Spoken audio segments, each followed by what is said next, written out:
अर्थ पुरुषार्थ की जो चर्चा, बढ़ाओ आगे उसको।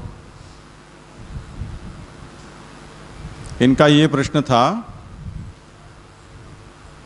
कि धर्म में जिस तरह से भगवत सेवा एक कर्तव्य के रूप में बताई गई, उसी तरह पुरुषार्थ, द्वितीय अर्थ पुरुषार्थ, उसमें कोई कर्तव्य दिखलाई नहीं देता है। तो उसमें कर्तव्य है या नहीं, और चर्चा हुई। उसके बाद विघ्न विनायक ने कुछ विघ्न कर दिए। उससे पहले ये मैंने कहा था कि अर्थो हरि रे वही, ऐसा महाप्रभु आज्ञा करते हैं कि पुष्टि जीव के लिए तो अर्थ भगवान स्वयं होते हैं। इसलिए अर्थ पुरुषार्थ के संबंध में पुष्टि जीव को करने के लिए कुछ होता ही नहीं है। तो वहाँ हम कर्तव्य अगर खोजें तो वो कहाँ से मिलेगा? बुरा मत लगाना, पर अगर कोई पुष्टि जीव खोजेगा तो उसे तो कर्तव्य नहीं मिलेगा।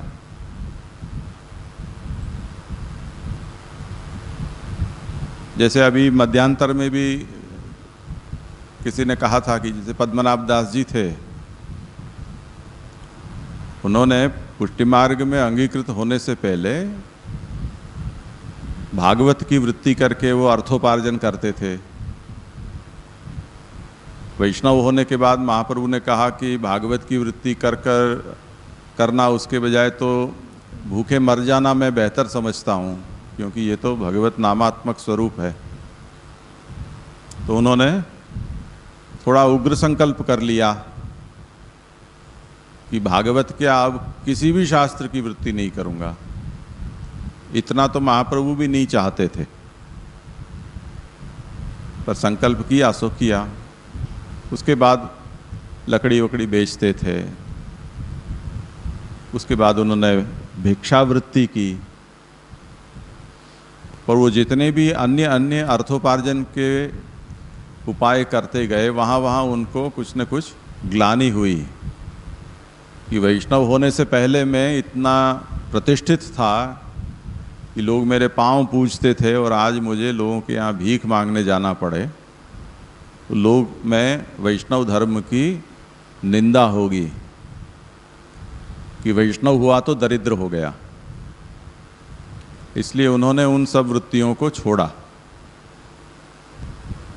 और उसके बाद पूर्णतः अव्यावृत होकर रहे। अजगर करे न चाकरी, पंछी करे न काज, दास मलुका कहे गए सबके दाता राम। ऐसे तो यो सौ विश्वम्भरो देवः स भक्तान किमुपेक्षते, ये जो यहाँ कहा गया, ऐसे विश्वास के साथ उन्होंने अपना शेष जीवन व्यतीत किया, भगवान को ही अपना अर्थ मानकर। तो अब उसमें हमारे लिए कुछ साध्योपाय तो रहते नहीं हैं पुष्टि जीव के लिए अर्थ पुरुषार्थ के विषय में। पर जैसे अधिकारी भेद से सभी जगह कुछ न कुछ व्यवस्था होती है, क्योंकि कोई भी सिद्धांत के रूप में भले ही अविचल हो, पर वो सिद्धांत होता है जीने के लिए। अब जीने वाला उस सिद्धांत को जी न सके तो उसके लिए कुछ तो उपाय बताना पड़ता है। तो मुख्य गौण उपाय सभी को दिए जाते हैं। इसलिए हमारे यहाँ महाप्रभु के स्वयं के वचन हैं कि सर्वथा वृत्तिहीनश्चेद एकम यामम हरऊ नयेत। जो महाप्रभु एक और ये आज्ञा करते हैं कि भगवान ही अर्थ हैं, और भगवान अर्थ हैं, इसलिए अर्थोपार्जन के विषय में पुष्टि जीव को निश्चिंत हो जाना चाहिए। पर नहीं हो पा रहा है निश्चिंत, तो करे क्या? तब महाप्रभु ये कहते हैं कि जो धर्माचरण है, स्वधर्म है, उसका आचरण करने के बाद जो समय बचता है उसमें वो अर्थोपार्जन करे। और उस अर्थोपार्जन में भी दृष्टि ये रखे कि मेरे सेवक की प्रभु की सेवा में उसका विनियोग हो, मैं सर्व समर्पण कर सकूं, उस दृष्टि से मैं ये करता हूं। उतना ही वो करे, भावना तो रखे पर करे भी उतना। जैसे मैंने 2-4 बार पहले भी एक मोरबी के वैष्णव का दृष्टांत दिया था कि उनका बरसों से ये नियम रहा कि वहाँ महाप्रभु के वहाँ अपने घर में ठाकुर जी विराजते हैं, उनकी दोनों समय की सेवा, और महाप्रभु विराजते हैं बैठक जी में, वहाँ की पर्चा रगी। उतना करने के बाद वो महाप्रसाद लेते हैं। अब उसके बाद तो कुछ समय बचता नहीं, और वो इतने संपन्न नहीं कि कोई साधन बसा सकें, तो पैदल जाते पैदल आते हैं। नदी पार बैठक है, उनका घर इस पार। तो उन्होंने व्यावृत्ति कुछ ऐसी खोज निकाली कि उनकी दुकान रात को 12 बजे बाद खुलती है, और वहाँ जो वकील और चार्टर्ड अकाउंटेंट्स और सोनी का काम, जो सुनार का काम करते हैं, ऐसे सब लोग जो देर से रात के राजा होते हैं, उनको जब रात को भूख लगती है तब वो इनके पास आते हैं। अब ये तो वहाँ होते नहीं है, ये क्या करते हैं, आलू का शाक बनाकर काउंटर पर रख देते हैं, और एक गोलक रखी हुई होती है, और वो स्वयं भीतर दुकान के अंदर भागवत पाठ करते हैं। जिसको भूख लगती है उसको जितना चाहिए वो ले लेते हैं, जितना पैसा रखना हो गुल्लक में डाल देते हैं। इस तरह से उनकी आजीविका चलती है। अब ये स्वाभाविक है कि इस तरह की जीविका या जीवन शैली हो, उनकी गृहस्थी तो नहीं निभ सकती है, तो उनका ग्रह भंग तो हो चुका है, पर वो संतुष्ट हैं। अव्यावृतो भजेत कृष्णम पूजया श्रवणादि भी। तो इस तरह से भगवान ये कहते हैं कि कोई ऐसा कपट मत करना कि मैं तुम्हारे यहाँ विराज रहा हूँ, इसलिए तुमको इतना कमाकर इतना नेग भोग मेरा निभाना होगा, और उसके लिए तुम्हें व्यावृत्ति करनी है। तो भक्ति मार्ग की जो सेवा है, भगवत सेवा पुष्टि मार्ग की, वो द्रव्य सापेक्ष नहीं है।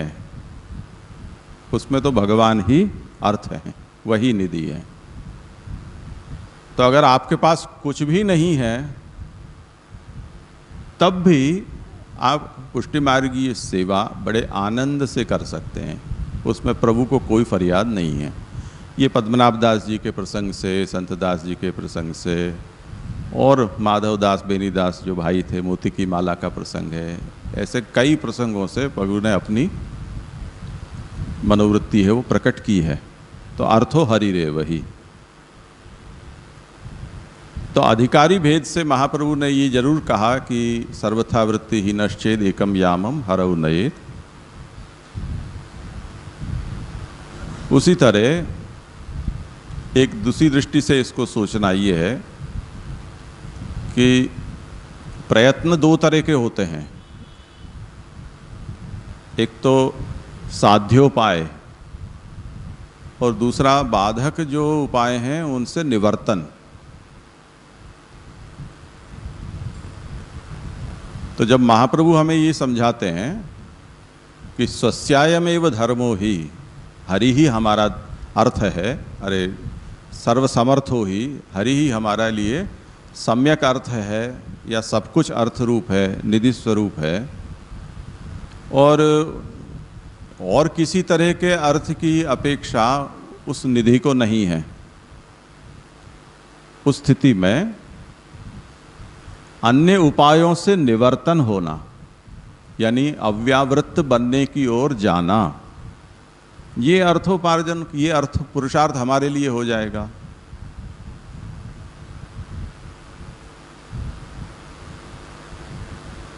भगवान स्वयं अर्थ रूप हैं, इसलिए उस अर्थ को साधने के लिए हमें कुछ करना नहीं है, वो तो है ही। पर इसके विरोधी जो अर्थ हैं, जो हमारा ध्यान उस अर्थ में से या निधि में से हटा रहा है। ऐसे अर्थ के उपार्जन के जो भी प्रयास हैं उनसे हमें बचना है, जिससे कि बहिर्मुखता न हो। तो महाप्रभु भी ये बात जहाँ ये आज्ञा की है कि सर्वथा वृत्ति ही नश्चेद एकम यामम हरऊ नयेत, वहाँ महाप्रभु ये आज्ञा करते हैं कि आशंका उठाई है कि अर्थोपार्जन के लिए प्रयत्न करेंगे तो बहिर्मुखता तो होनी ही है, क्योंकि उसमें हम सच्चा झूठा करते हैं, सभी तरह के लोगों से संग होता है। और आने वाला कोई लिया पैसे दिए और चल बन पड़ा ऐसा तो होता नहीं है। दुनिया में लोगों को फुर्सत भी बहुत होती है। तो 5 रुपए का सौदा करके जाएगा, पर 15 मिनट तुम्हारा दिमाग चाटेगा, तो उसमें भी कुछ भूसा भरेगा। तो गप लगाने वाले तो होते ही हैं। तो उस स्थिति में वो दुसंग भी लगता है, इससे हमारा चित्त बहिर्मुख होता है। उसका उपाय ये बताया कि जब व्यावृत्ति हो जाने के बाद, व्यावृत्ति के कारण जो चित्त बहिर्मुख हुआ है उसे पुनः भगवत सन्मुख करने के लिए भागवत का आग्रह पूर्वक हमें अर्थानुसंधान पूर्वक पाठ करना चाहिए।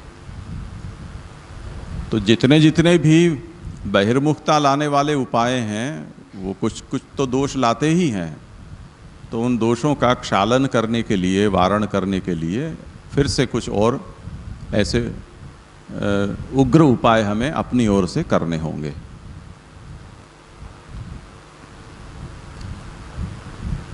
तो इसमें हमें ये समझ में आया एक बात कि पुष्टिमार्गीय धर्माचरण के लिए हमें भगवद रूप जो धन है या अर्थ है उसके अतिरिक्त और कोई अर्थ की आवश्यकता नहीं है। ये प्रथम सिद्धांत हुआ। अगर उस विषय में अदृढ़ता के कारण किसी के मन में चिंता होती है कि ये भगवत धर्म कैसे निभ पाएगा, तो उसके लिए तो नवरत्न ग्रंथ में महाप्रभु ने चिंता कापि न कार्या निवेदितात्म भी कदापिति, वहाँ उस चिंता निवारण का उपदेश दिया है। ये तुम्हारे सोचने का विषय नहीं है। मुझे लक्ष्य में लेकर अगर तुम मुझसे दूर होना चाहते हो, जैसे माधवदास मोती की माला के लिए दक्षिण में कमाने के लिए गए, तो ठाकुर जी ने कह दिया कि क्या मेरे पास कमी है जो मुझे छोड़कर तुम गए? तो प्रभु की ये दृष्टि है कि मुझे सेवा के लिए माला नहीं हो तो मेरी सेवा नहीं हो सकती, ऐसा मत सोचना। भोग समर्पित करने के लिए कुछ नहीं है तो मेरी सेवा नहीं हो सकती, ऐसा मत समझना। गदाधर दास जी, पद्मनाभ दास जी के प्रसंग में हम ये बात देख चुके हैं। स्वयं आचार्य चरणों के प्रसंग में भी, कटोरी के प्रसंग में इस बात को हम देख चुके हैं। तो ये एक बात हुई। अगर हमारी अदृढ़ता के कारण, यानी नाम प्रभु का है पर प्रभु को भले ही कुछ नहीं चाहिए, हमको तो चाहिए 2 टाइम रोटी तो खानी पड़ेगी, जिनको पैदा किया उनको खवाना पड़ेगा। तो कोई भक्त उनके नाम पर ये कहे कि आपको कुछ नहीं चाहिए तो इन सबको तो चाहिए, आपके सेवकों को उनका भरण पोषण कैसे होगा, तो इसलिए उनके प्रयोजन से मुझे अर्थोपार्जन करना पड़ेगा। तब फिर महाप्रभु ने जो उपाय बताया है वो कि भगवत सेवा के बाद जो बचा हुआ समय है उसमें व्यावृत्ति करनी और उसमें आती बहिर्मुखता का निवारण भागवत अनुसंधान के द्वारा दूर करना। ये दूसरा उपाय बताया, मध्यम उपाय। कनिष्ठ उपाय उससे भी ज़्यादा, व्यावृत्तो भी हरौ चित्तम श्रवणादौ न्यसेत सदा, कि इतना व्यावृत्त है कि वो एक समय भी भगवत सेवा करने लायक उसके पास समय नहीं है, तब फिर वो सेवा मार्ग का अधिकारी नहीं रहा। तो जो जितनी व्यावृत्ति उसको करनी पड़ती है वो करे। जैसे कोई पराधीन हो, अपनी इच्छा से व्यावृत्ति करता हो तो अपने तरह से सोच सकता है कि मैं ये करूँगा, जैसे वो मोरबी वाले भाई थे उस तरह से। पर कोई पराधीन हो तो क्या करेगा? तो उस स्थिति में वो सेवा न करके वो नाम भजन करे, प्रभु का श्रवण कीर्तन स्मरण करे। इतना व्यावृत्त है कि वो नाम भजन करने के लिए भी उसके पास समय नहीं है या स्वस्थता नहीं है, तब फिर अंत में शरणागत हो, निस्साधनता की भावना करे, प्रभु का आश्रय रखे। इस तरह से एक के बाद एक उपाय यहाँ बताया गया है, पर प्रमुख सिद्धांत तो ये है। अब जो भी ग्रंथ में सिद्धांत कहे जाते हैं वो उसका आदर्श रूप बताया जाता है। वहाँ ढीली पोची बात नहीं कही जाती है, क्योंकि ढीली पोची करने पर उसको और ज़्यादा ढीली करने के लिए तो हम बैठे ही हैं। तो वहाँ ऐसी बात नहीं की जाती है, जो आदर्श रूप सिद्धांत है वो कहे जाते हैं। पालन तो हर व्यक्ति अपने स्तर पर अपनी शक्ति सामर्थ्य के अनुसार ही करेगा, चाहे कितना ही आप कठोर शब्द में उपदेश क्यों न दे दो। जैसे ये बीड़ी फूंकते हैं, गुटखा खाते हैं, वहाँ चित्र बना बना कर दे दिया जाता है कि मरोगे, कैंसर होगा। अब इससे ज़्यादा तो और क्या कहा जा सकता है। फिर भी लोग खाते हैं कि नहीं खाते हैं। वो देखते हैं चित्र, क्षणवार उनके मन में भय होता भी होगा शुरू में, पर वो स्वाद जिसकी बुद्धि हर ली गई है, उसके कारण व्यसन हो गया है, तो फिर वो सोचता नहीं है आदमी। तो आचरण तो हम किसी भी सिद्धांत का अपनी सामर्थ्य के अनुसार, अपनी अनुकूलता के अनुसार ही करते हैं। इसलिए महाप्रभु ऐसा निबंध में भागवतार्थ में आज्ञा करते हैं कि लोको ही स्वरुच्याम क्वचित प्रवर्तते तदेव चेत शास्त्र सिद्धम तदा हर्षो भवत्येव। प्रायः लोग अपनी रुचि के अनुसार ही सब आचरण करते हैं, और उसमें कहीं कोई शास्त्र वचन मिल गया जिसमें वो कर रहे हैं, उनका समर्थन मिलता हो, तो वो ऐसा कॉलर अप करके कहते हैं, देखो लिखा है कि नहीं भागवत में, वही तो करता हूँ मैं। अरे वो लिखा था इसलिए तुम कर रहे हो, तो ऐसा तो और भी लिखा है, अभी बताता हूँ खोल कर तुमको। पर वो जो नहीं करते हैं उनको वो नहीं दिखाना चाहते हैं, या जो करने की मनाही की गई है वो नहीं पढ़ना चाहते हैं। तो प्रायः सभी सिद्धांतों के बारे में हमारी ऐसी ही मनोवृत्ति होती है। तो यहाँ भी धर्मार्थ काम मोक्ष के रूप में उसका आदर्श स्वरूप समझाया गया है। उसके विरोध में न जाकर जितना आचरण हम कर सकें वो उस दिशा में हम आगे बढ़ रहे हैं, उसका प्रमाण है। पर विरुद्धाचरण नहीं होना चाहिए, अन्यथा नुकसान है। तो हमारी जो दिशा है वो उससे विपरीत नहीं होनी चाहिए। इसलिए जैसे पद्मनाभ दास जी के प्रसंग में हम इस बात को सोचें, महाप्रभु का और उनका संवाद हुआ वहाँ पर, कि महाप्रभु ने ये कहा कि ये तो भक्ति का मार्ग है। अब भगवत भक्ति में भगवान का धंधा, ये दोनों साथ बात नहीं चल सकती है। तुम चाहो दूसरा कुछ भी करो, पर भक्ति मार्ग कहना और फिर भक्ति का व्यवसाय करना, भगवत नाम का विनिमय करना, ये दोनों साथ बात नहीं चल सकती है। ये तो पहले छोड़ना होगा। तो वो अर्थोपाय ऐसा है, अर्थ पुरुषार्थ उनका, कि जो मार्ग से अत्यंत विरुद्ध है। वो दोनों एक साथ सहन नहीं किए जा सकते हैं। तो पद्मनाभ दास जी ने छोड़ा उसे।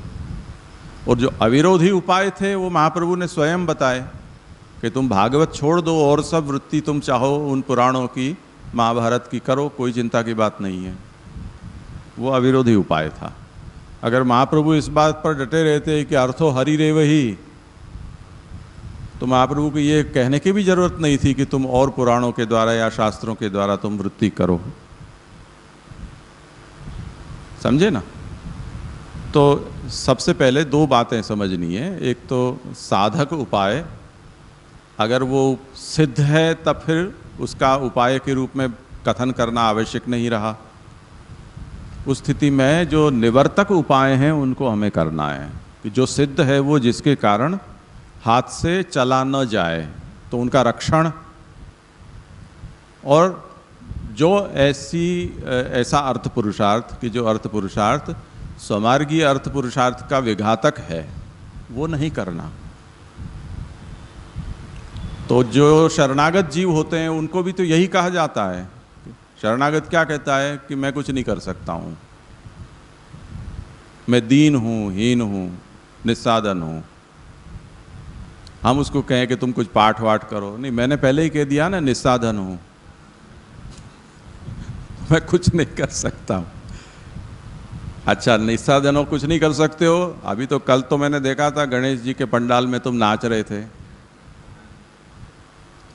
अरे साधन नहीं कर सकते हो शरणागति के अनुकूल, तो विपरीत साधन का त्याग तुम्हारे लिए कर्तव्य है। वो उसको मुख्य कर्तव्य समझकर चलना चाहिए, कट्टर होकर, कि ये नहीं कर सकता हूँ, वो कोई मेरे प्रबल अपराध हैं, पाप हैं, प्रतिबंध हैं, जो कुछ भी हैं, वो मैं नहीं कर सकता हूँ, वो मैं स्वीकारता हूँ।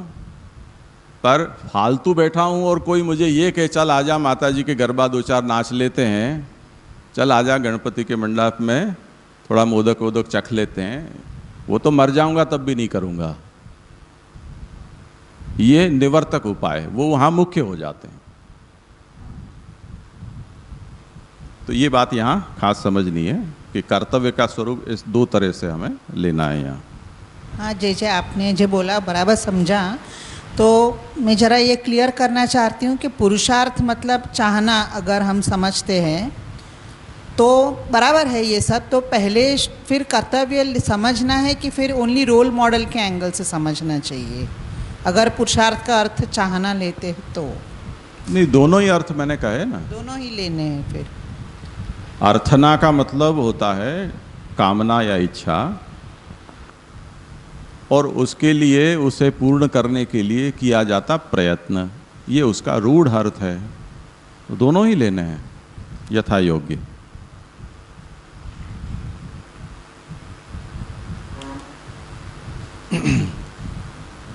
ठीक है, करें आगे। अब आगे, एवं भगवत प्रमेय बलम वैष्णवानाम समस्त कार्य साधकम अर्थरूपम द्वितीयम पुरुषार्थम निरूप्य अतः परम काम रूपम तृतीयम पुरुषार्थम निरूपयन्ति। इस तरह से भगवान का जो प्रमेय बल है वो वैष्णवों के समस्त कार्य का साधक होता है, उसे ही यहाँ अर्थरूप द्वितीय पुरुषार्थ कहा गया। उसका निरूपण करने के बाद अब काम पुरुषार्थ रूप तृतीय पुरुषार्थ का निरूपण तृतीय श्लोक से करते हैं। व्याख्याकार ने कितना अच्छा शब्द का प्रयोग किया है, भगवत प्रमेय बलम। ये जो अर्थ पुरुषार्थ है वो प्रमेय बल है, वो प्रभु अपनी सामर्थ्य से ही वो पुरुषार्थ पूर्ण करते हैं। इसमें कोई प्रमाण की आवश्यकता नहीं है। जैसे महाभारत के प्रसंग में, पांडवों के प्रसंग में हम देखते हैं भगवान कैसे दौड़ दौड़ कर पांडवों की रक्षा के लिए, सहायता के लिए कहीं कहीं से पधार जाते हैं। ये वो प्रमेय बल है। दुर्वासा आ जाएं हजारों शिष्यों के साथ, तब भी दौड़ कर आ जाएं। महाभारत का युद्ध का प्रसंग हो, तब भी दौड़ कर आ जाएं। द्रौपदी के चीरों को पूर्णा हो, तब दौड़ कर आ जाएं। हर प्रसंग में भगवान दौड़ दौड़ कर पधारते हैं। ये भगवान का प्रमेय बल है। तो अब काम पुरुषार्थ कहते हैं। काम का मतलब होता है भोग या भोगेच्छा, भोग की इच्छा अथवा विषयों को भोगना, इंद्रियों के विषयों को भोगना। तो भोगना है वो प्रयत्न रूप हो गया, और इच्छा है वो उसका स्वरूप हुआ। वो कहते हैं, यदि श्री गोकुलाधीशो धृत सर्वात्मना हृदय ततः किमपरम ब्रूहि लौकिकै वैदिकैरपि।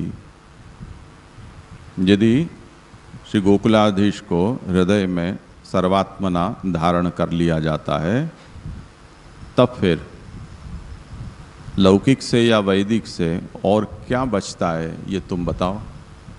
ऐसा प्रतिप्रश्न यहाँ महाप्रभु करते हैं। अब उसे समझाते हैं। हे मनुज, मनुज यानी मनु की संतान, मानव, हे मनुष्य,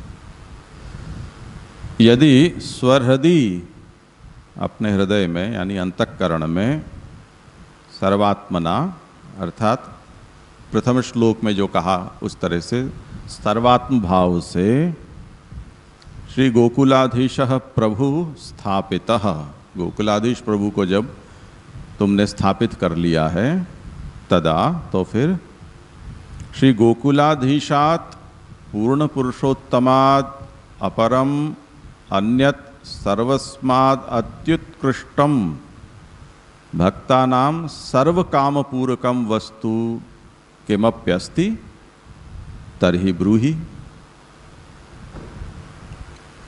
जब हृदय में गोकुलाधीश को धारण कर लिया है, तब ऐसे गोकुलाधीश से अर्थात जो पूर्ण पुरुषोत्तम है और जिनसे श्रेष्ठ या पर और कोई उत्कृष्ट वस्तु नहीं है, ऐसे ही भक्तों के सभी काम के पूरक वस्तु क्या तुम्हारे ध्यान में कोई और है?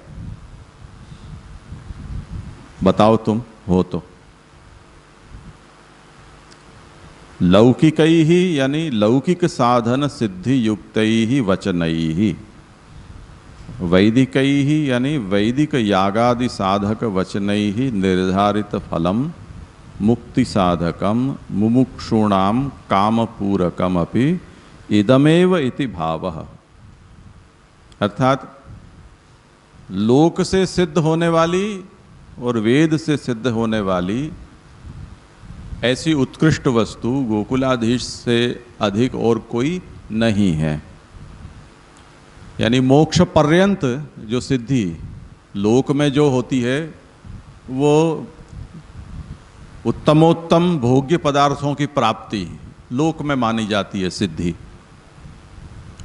और वैदिक उपायों से मुक्ति सबसे श्रेष्ठ अभिलषित पदार्थ माना जाता है, उससे अधिक और कुछ नहीं होता है। पर गोकुलाधीश जो हैं उनमें भोग और मोक्ष दोनों ही समाहित हैं। तो जिनको गोकुलाधीश प्राप्त हो गया उसे समझ लो कि लोक सिद्ध जितने भी उत्तम पदार्थ हैं वो स्वतः प्राप्त हो गए। इसी तरह वेद से सिद्ध होने वाले जितने भी पुरुषार्थ हैं वो सब गोकुलाधीश में समाहित हो गए। इसे जैसे हाथी का पांव है उसमें सभी पांव आ जाते हैं, उस तरह से गोकुलाधीश वो पदार्थ है कि जिसमें लौकिक वैदिक सभी पदार्थ उसका समावेश हो जाता है। वो प्राप्त हो गया तो सब प्राप्त हो गया, ये तात्पर्य। उक्तंच श्रीमद आचार्य चरण ही अंतःकरण प्रबोधे, आचार्य चरणों ने इस बात को अंतःकरण प्रबोध ग्रंथ में इस तरह से कहा है। अंतःकरण मद्वाक्यम सावधानतया शृणु कृष्णात् परम नास्ति दैवम वस्तुतो दोष वर्जितम। ये जो गोकुलाधीश की श्रेष्ठता बताने के लिए महाप्रभु का प्रमाण वचन देते हैं कि हे अंतःकरण मेरे वाक्यों को सावधान होकर सुनो, कृष्ण से पर कोई भी दोष रहित वस्तु दैव कहीं भी नहीं है। तो उस कृष्ण को जब हमने हृदय में धारण कर लिया है, तब फिर उससे बढ़कर लोक और वेद में और कौन सा फल है?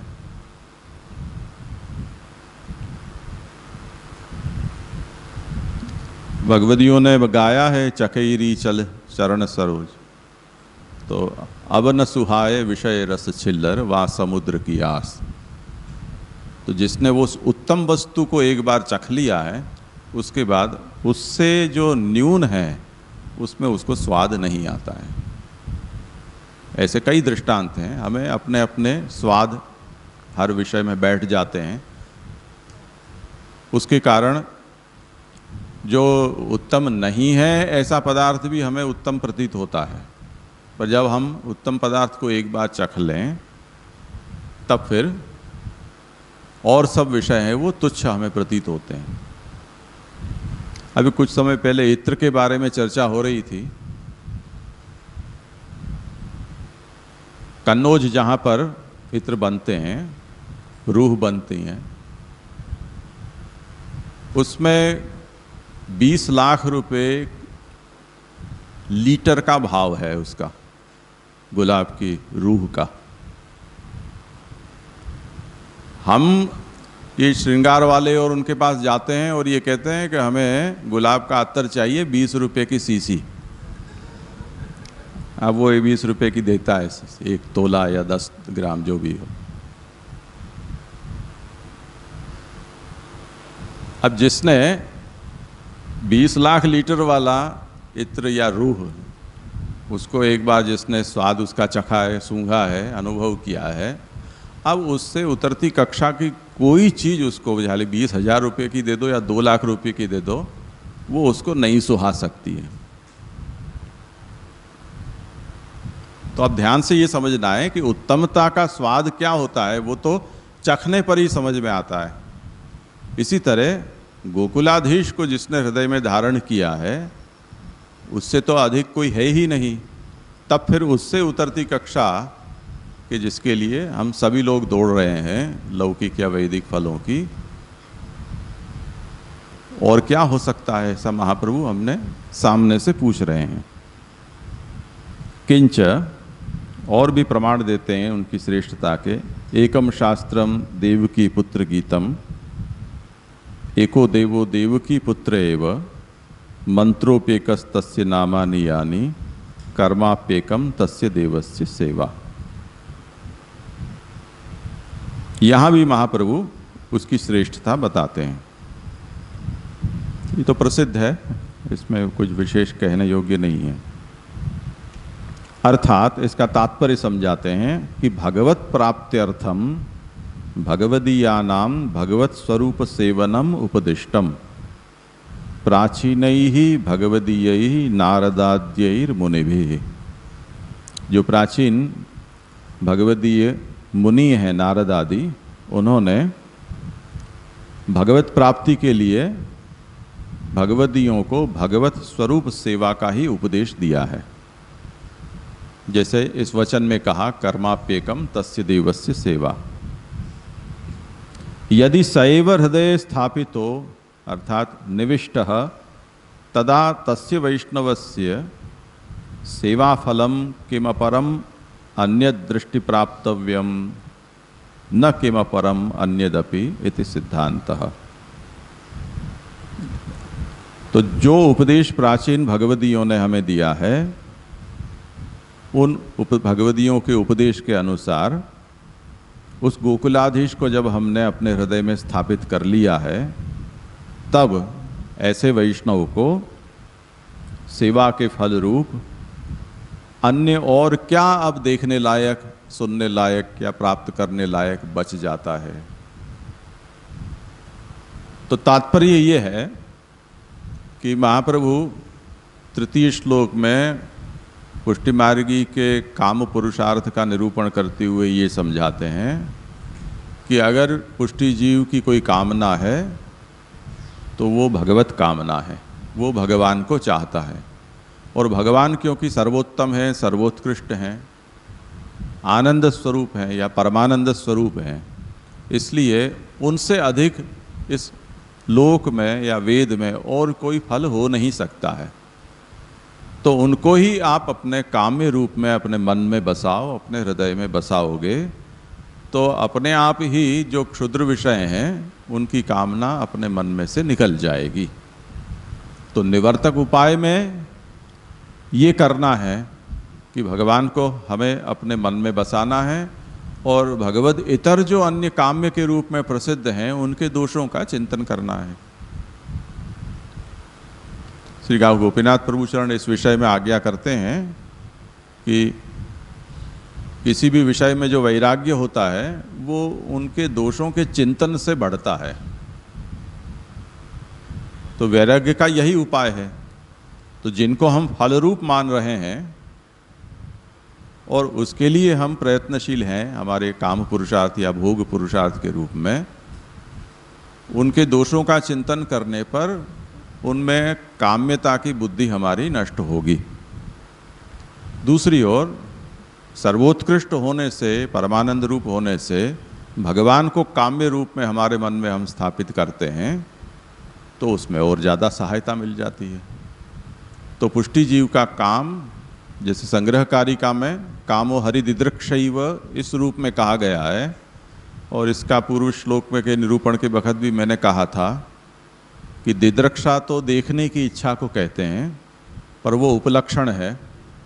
जो भक्त होता है उसकी सभी इंद्रियों की वृत्तियां ये चाहती हैं कि मेरा विनियोग कृष्ण में हो, कृष्ण मेरे वृत्तियों का, इंद्रियों का भोग करें, अथवा मेरी इंद्रियों का विषय भगवान बने, ऐसी कामना भक्त को होती है। तो यही पुष्टि मार्गी का काम पुरुषार्थ है। इसमें भी बाध्योपाय और निवर्तकोपाय ये दोनों बताए गए हैं। साध्योपाय है वो कृष्ण को काम्य के रूप में स्थापित करना, और निवर्तकोपाय क्या होते हैं कि कृष्ण से अतिरिक्त और स्थानों में और विषयों में जहाँ भी काम्य बुद्धि हमारी है उनके दोषों का चिंतन करके वो बहिर्मुख कराने वाले हैं इत्यादि रूप से सोचकर उनसे हमें अपना मन को वहाँ से मोड़ना। इस तरह से भगवद्गीता का काम पुरुषार्थ सिद्ध होता है। किसी को इस विषय में कुछ पूछना कहना हो? जी, जो लौकिक और वैदिक में पीछे वचनेर तथा जो शब्द है ना, वो मतलब वो पंक्ति ख्याल नहीं आई। दोनों में वचने लिखा है, मतलब वो वचन से यही भाव है, मतलब वो थोड़ा पंक्ति ख्याल नहीं आई। ये देखो, यहाँ ये पूछा जा रहा है कि गोकुलाधीश को जब तुमने हृदय में धारण कर लिया है तो उनसे उत्कृष्ट क्या कोई और वस्तु है तो कहो।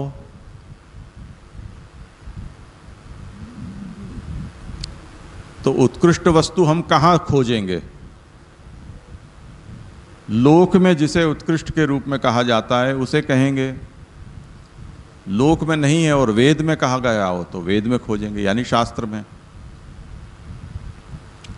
अब लोक में जिसे ये पूछा जा रहा है वो तो पुष्टि मार्गी है, भक्त है।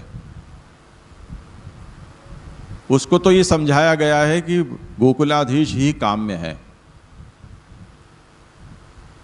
पर क्या तुमने किसी के मुंह से सुना है लोक में कि गोकुलाधीश से उत्कृष्ट और कोई भी हो सकता है? क्या तुमने किसी वेद के वचन में ऐसा पढ़ा है कि गोकुलाधीश से उत्कृष्ट ये काम्य फल है? तो बताओ। तो लौकिकई ही वैदिकई ही, इनमें वचनई ही इसका अध्याहार करके जोड़ा गया है। तो वचनई ही ये व्याख्याकार ने अध्याहार के रूप में उसमें जोड़ा है। जय जय एक चीज़ पूछनी है। जय जी, जो टीका है ये वल्लभ जी, कौन से वल्लभ जी हैं? ये पता नहीं है। अच्छा जी। तो जैसे नीचे आता है कि पितृचरणैकतान श्री वल्लभ विरचितः, तो हो सकता है कि ये श्री गोकुलनाथ जी हों, पर अभी विश्वासपूर्वक नहीं कह सकते, क्योंकि इसमें एक जो मूल हस्ताक्षर देखने पर पता चल सकता है कि संपादक के प्रमादवश ऐसा लिखा गया है, या हस्तलिखित में भी ये बात है। जो निस्सादन फलात्मायम प्रादुर्भूतोस्ति गोकुले, उसमें महाप्रभु की ये कारिका है, इस तरह से इसमें लिखा है। तो ऐसा प्रमाद श्री गोकुलनाथ प्रभु चरणों का तो नहीं हो सकता है, क्योंकि ये श्री गोसाई जी का वचन है, ये तो सभी जानते हैं। तो हो सकता है कोई और हो। और ये जितनी भी षोडश ग्रंथ की विवृत्तियां हैं उन विवृत्तियों को जिस क्रम में जमाया गया है वो बड़ों के विवृत्तियों को सबसे पहले लेना, उसके बाद परवर्ती आचार्यों को लेना, ऐसा क्रम सभी वक्त निभाया है। तो इनके प्रकाशकों ने भी इस विवृत्ति को पहले नहीं दिया है, पहले व्रजराज चरणों की विवृत्ति दी है, उसके बाद वल्लभ जी की दी है। इससे भी ये पता चलता है कि उनको भी ये श्री गोकुलनाथ प्रभु चरणों की विवृत्ति है ऐसा उनको विश्वास नहीं है, कोई और होंगे। अब कौन, हम क्या पता चले। जी जय, आपने जो उत्तम पदार्थ का एग्जाम्पल दिया, थोड़ा पास रखो ना। हाँ, आपने जो उत्तम पदार्थ का जो एग्जाम्पल दिया, वही एग्जाम्पल को यूज़ करके आप एक बार काम और फल का जो डिफ्रेंसिएशन है, लाइक किस तरीके से एग्जाम्पल यूज़ करें, मेंशन कर सकते हैं, एक बार आप वापस रिपीट करें तो। मैं कुछ समझा ही नहीं प्रश्न, थोड़ा पास रखो माइक, अच्छी तरह जोर से बोलो। नहीं, जो उत्तम पदार्थ का आपने जो एग्जाम्पल दिया तो उसमें आप फल का भी मेंशन हुआ था, तो वही एक एग्जाम्पल यूज़ करके आप एक बार वापस काम और फल का एक बार बेसिक डिफ्रेंसिएशन अगर आप वापस रिपीट करें तो थोड़ा। काम पुरुषार्थ का अर्थ हुआ, काम का मतलब होता है भोगेच्छा, भोग की इच्छा। मुझे ये खाना है, मुझे ये देखना है, मुझे यहाँ बैठना है, ऐसा इंद्रियों के विषयों का भोग करने की इच्छा को काम कहते हैं। उस भोग करने के लिए हम जो प्रयत्न करते हैं उसे भी पुरुषार्थ कहा जाता है। ठीक है। अब हर व्यक्ति को जो भोग चाहिए वो कैसा भोग चाहिए, जो उसके पास है उससे उत्कृष्ट भोग की उसको इच्छा होती है, जो भी विषय हो।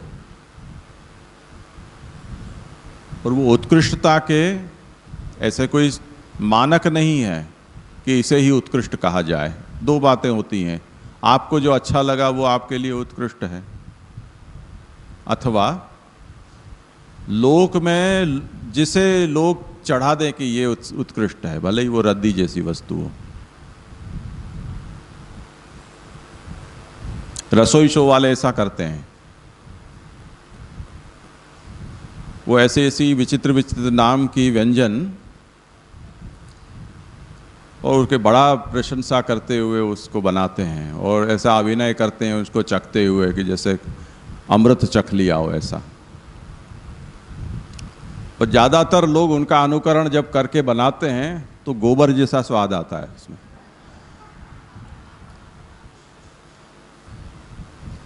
तो हमें ये नहीं पता चलता है कि उत्तमता किसे कही जाती है। वो जो उत्तम कहें उसे, या हमारे जीव को जो पसंद आए उसे, वो हमें निश्चय नहीं होता है। जैसे गुजराती लोग ऊंधिया खाते हैं और बड़ी प्रशंसा करते हैं, ओ ऊंधिया का प्रोग्राम है। हमें तो गोग्रास जैसा लगता है ऊंधिया, जिसमें हर बेमेल चीज को जबरदस्ती एक दूसरे में घुसेड़ कर उसको मिलाकर, यानी हर वेस्ट जो फेंक देने की वस्तु है उनको एक साथ मिलाकर और उन सब चीज़ों के स्वाद को क्रूरता से दबाकर मिर्च मसाले डालकर, मिर्च मसाला ही केवल उसमें स्वाद देता है, उसी को खाओ। ये ऊंधिया, नाम भी उसका ऐसा ही है। अब लोग उसकी प्रशंसा करते हैं, अब लोग करते हैं तो सब लोग कहाँ ऊंधिया है, ऊंधिया है, अरे क्या ऊंधिया है।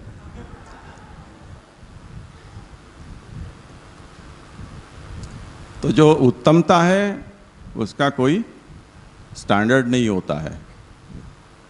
फिर भी लोक में कुछ पदार्थ उत्तम कहे जाते हैं, इसी तरह वेद में भी कुछ पदार्थ उत्तम कहे जाते हैं, ये बड़े उत्तम हैं। अब जो परंपरा से जिसे उत्तम कह दिया तो सब लोग उसी का गुण गाते हैं, हाँ ये बहुत उत्तम है, ये बहुत उत्तम है। उसकी अभिलाषा हमको परंपरागत होती है, क्योंकि ये उत्तम है इसलिए इसकी चाहना होनी चाहिए। तो लोक के परिचय में जो होते हैं वो लोक में उत्तम पदार्थ की चाहना रखने वाले हो जाते हैं, वेद के परिचय में होते हैं वो वैदिक उत्तम पदार्थ की कामना रखने वाले हो जाते हैं। अब वहाँ फिक्स हो गया। अब इस समय लोक में, क्योंकि अब मीडिया इतना फास्ट है कि हमें हर जानकारी क्षणों में मिल जाती है, तो कुछ भी नई वस्तु आती है तो एक क्षण में हम सब जान जाते हैं और सब उसकी चर्चा में लग जाते हैं। अच्छा, इसका ये मॉडल आया, देखा उसके क्या फीचर्स हैं, पता है, उसके लिए लोग इतनी लाइन में लगते हैं, अगले दिन रात से खड़े हो जाते हैं, 50,000 रुपये का है, 2 किडनी बेचकर मिलना पड़ता है। ऐसे ऐसे लोग उसकी उत्तमता की प्रशंसा करते हैं, तो सभी लोग उसके गाने गाते हैं, कामना हो जाती है उसके पीछे। अब वो कामना समय समय के साथ बदलती जाती है। आज जैसे हम पुराने समय में जो उत्तम वस्तु कही जाती थी उसको बाबा आदम के ज़माने की जो चीज़ें हैं उनको हम हीन नज़र से देखते हैं। जो अभी के कंप्यूटर हैं या जो हाथ में लेकर हम घूमते हैं, जिसमें जितनी फास्ट प्रोसेसिंग और डेटा स्टोरेज होता है, उसके 1000वें हिस्से की क्षमता रखने वाले एक कमरे जितने बड़े कंप्यूटर हुआ करते थे। और उनको जब म्यूजियम में रखा जाता है और देखते हैं तो कहते थे कि हाँ, पुराने ज़माने में लोग ऐसे कंप्यूटर में काम करते थे जिसमें मेमोरी होती ही नहीं थी। तो वो 16 MB की और 8 MB की ऐसी फ्लॉपी डिस्क आती थी। कंप्यूटर की खुद की कोई हार्ड डिस्क ही नहीं होती थी। जिस समय वर्ड स्टार, डीबेस और ये सब प्रोग्राम्स चलते थे बैलगाड़ी के जैसे।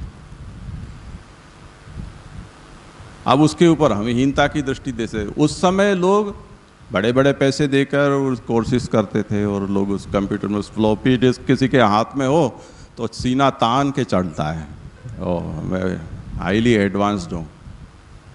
अब उसमें क्या एडवांस्ड हो गया?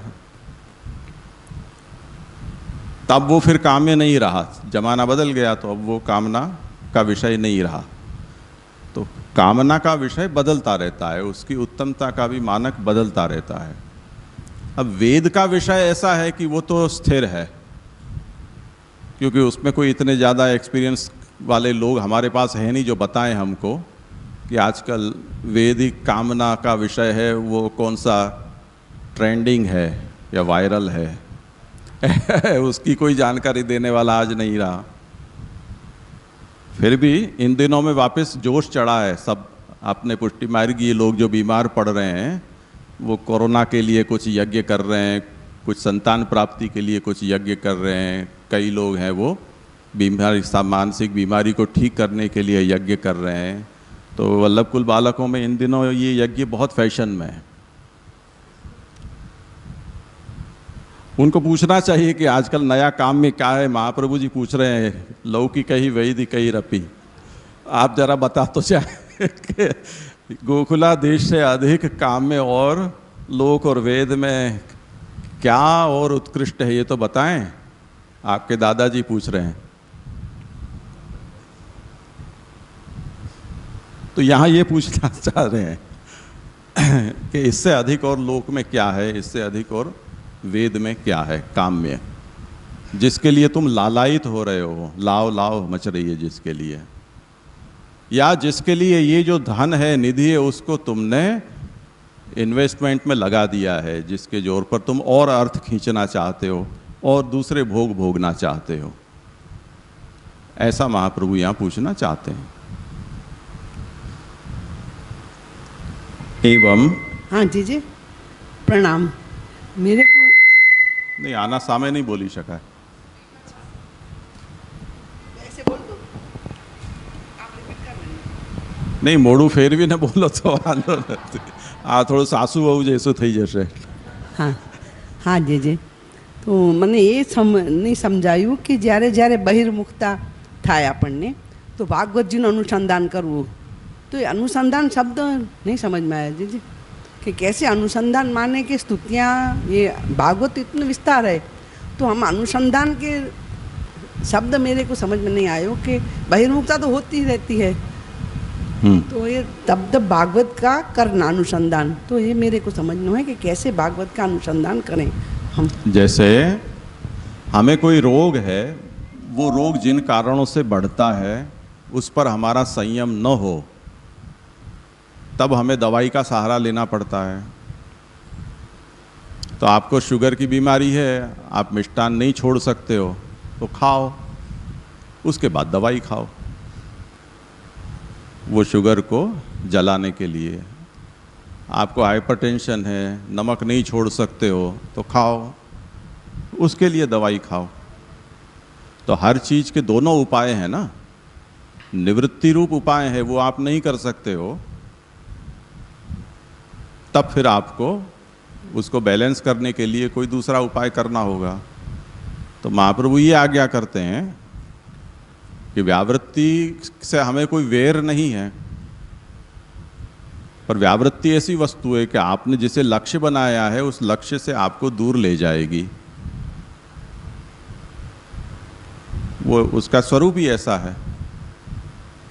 अगर आप उसे नहीं छोड़ सकते हो तो बहिर्मुख तो होगी ही, सन्मुख होने का उपाय क्या?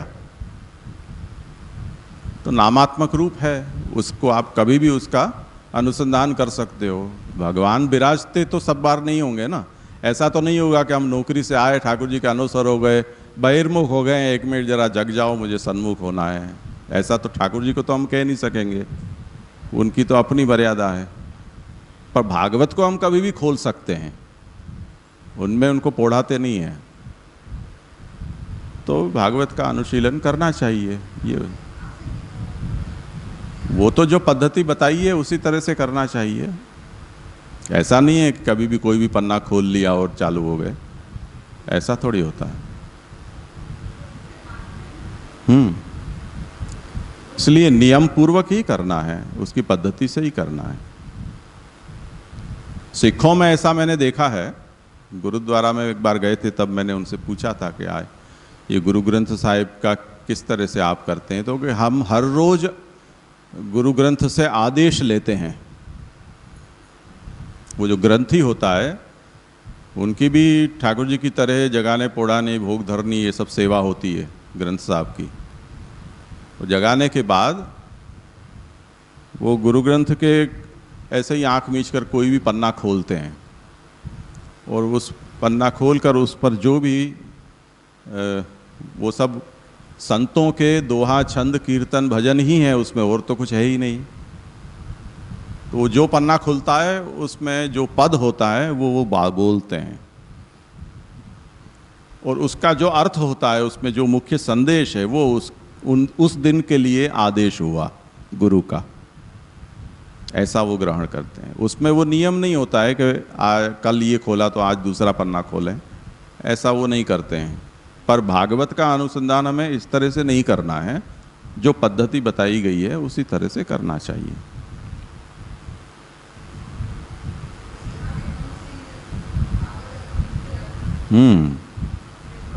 हाँ, नित्य भागवत की सेवा ही है ये जो पाठ है वो।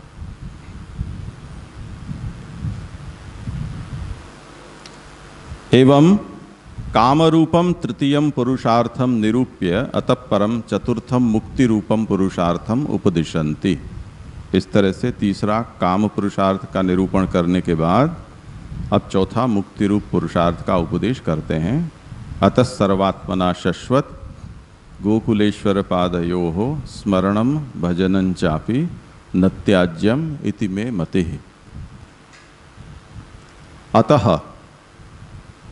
अतः परम श्री गोकुलेश्वरस्य स्वहृदि स्थापनानंतरम। अतः शब्द का अर्थ करते हैं, पहले श्लोक का सामान्य अर्थ कर लो। अतः यानी इसलिए, सर्वात्मना सभी तरह से, शाश्वत हमेशा, गोकुलेश्वर भगवान श्री कृष्ण के दोनों चरण कमलों का स्मरण और सेवन, इसे कभी भी नहीं छोड़ना चाहिए, ऐसी मेरी मति है। ऐसा महाप्रभु चतुर्थ श्लोक में समझाते हैं। अब व्याख्याकार अतः का अर्थ करते हैं अतः परम। अब इसके बाद का मतलब गोकुलेश्वर के को जब हृदय में हमने स्थापित कर लिया, उसके बाद आगे के श्लोक में काम पुरुषार्थ में ये कहा कि गोकुलाधीश्वर को सर्वात्मा हृदय में एक बार धारण कर लो। तो ऐसी तरह से जिसने मेरी सभी कामनाएं गोकुलाधीश्वर में समाप्त हो जाती हैं, उनके अतिरिक्त मुझे और कोई विषय काम में नहीं है। मेरे तो गिरधर गोपाल दूसरो न कोय, उस तरह से। उसके बाद मुक्ति साधनम निर्दिशंत आहु। अब मुक्ति का जो साधन है, उपाय है, उसका निर्देश करते हुए आज्ञा करते हैं कि श्री गोकुलेश्वर पादयोः स्मरणम भजनं चापि न त्याज्यम। गोकुलेश्वर के चरणों के स्मरण और भजन यानी सेवन, उनको कभी भी नहीं छोड़ना। इति समाप्तौ।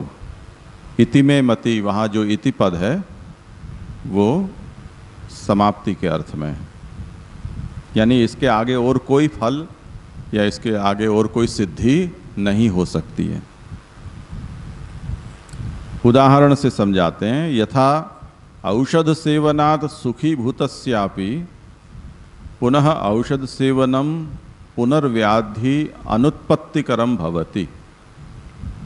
हम दवाई का सेवन करने के बाद निरोगी हो जाएं, खुश हो जाएं, उसके बाद अगर हम दवाई छोड़ें नहीं, उसका सेवन करते रहें, तो वो व्याधि, रोग फिर से नहीं आएगा, यानी उस रोग की पूर्णतः निवृत्ति हो जाएगी। तद्वद उसी तरह अत्रापि, यहाँ भक्ति मार्ग में भी भगवत प्राप्तौ सत्याम अपि पांचभौतिक देह भृतो जीवस्य आसुरादि संगाद आसुरावेश संभावनायाम तद अनुत्पादकम साधनम कर्तव्यमेव वैष्णवेन इत्यर्थः। उस दृष्टांत से समझाते हैं कि भगवत प्राप्ति हो गई, फिर भी हमारा जो देह है वो पांचभौतिक है, और उस देह में जो जीव है हमारा, उस जीव में जब असुरों का संग होता है तब आसुरावेश आ जाता है, उसकी संभावना रहती है। ऐसा आसुरावेश हमारे भीतर न आए, उसके लिए हम वैष्णवों को कुछ न कुछ साधन करना चाहिए। अतो अत्र इदम औषधवत् सर्वथा न त्याज्यम भगवतः स्मरणम तथा भजनंच। इसलिए जैसे रोग दूर हो जाने के बाद भी औषधि का सेवन निरंतर करते रहने से रोग फिर से नहीं आता है, उसी तरह भगवत प्राप्ति हो जाने के बाद भी प्रभु के स्मरण और प्रभु की सेवा, इसे निरंतर हमें करते रहना चाहिए, जिससे कि आसुरावेश न हो। स्मरणम तो अंतःकरण मलापहारकम जीवस्य। इसमें स्मरण का उपयोग क्या है? तो कहते हैं कि अंतःकरण के जो मल हैं, दोष हैं, उनकी शुद्धि भगवत स्मरण से होती है। भजनम भगवत सेवा रूपम शरीरांगीकारक ज्ञापनार्थम। और भगवत भजन है यानी कि सेवा है, सेवा रूप जो भजन है वो हमने अपना शरीर प्रभु को समर्पित किया है और प्रभु ने हमारे शरीर का अंगीकार किया है, उसको जताने वाला है। यद्यपि शरीर त्यागानंतरम अन्य शरीरम प्राप्य भजनानंद प्राप्ति रूपम मुक्ति फलम भविष्यति, परंतु तदपि फलम अनेन देहेन भगवत सेवा करणाद उत्पन्नम अस्ति तेन अस्यैव रक्षार्थम निरूपितम। कोई ये कहे कि भगवान ने हमारा अंगीकार कर लिया है, हम भगवान का स्मरण करते हैं, और जब ये शरीर हमारा नहीं रहेगा तब भगवान अपने धाम में, स्वधाम में हमें प्रवेश कराएंगे, क्योंकि हम अंगीकृत हैं। तब फिर सेवन की क्या आवश्यकता है या क्या अनिवार्यता है? उसका समाधान देते हैं कि शरीर त्याग के बाद भगवान अन्य शरीर प्रदान करते हैं, यानी अपने लोक में प्रवेश के लिए जो योग्य शरीर हो ऐसा दिव्य शरीर प्रभु देते हैं, और उस शरीर के द्वारा भजनानंद की प्राप्ति भक्तों को होती है, वही उनका मुक्ति फल है, ये निश्चित बात है। परंतु वो उस फल की प्राप्ति जब हम इस देह से यहाँ भगवत सेवा करते होंगे उसके प्रभाव से वो हमें प्राप्त होने वाली है। इसलिए यहाँ भी हमें भगवत भजन करना आवश्यक है। इसका अभिप्राय क्या है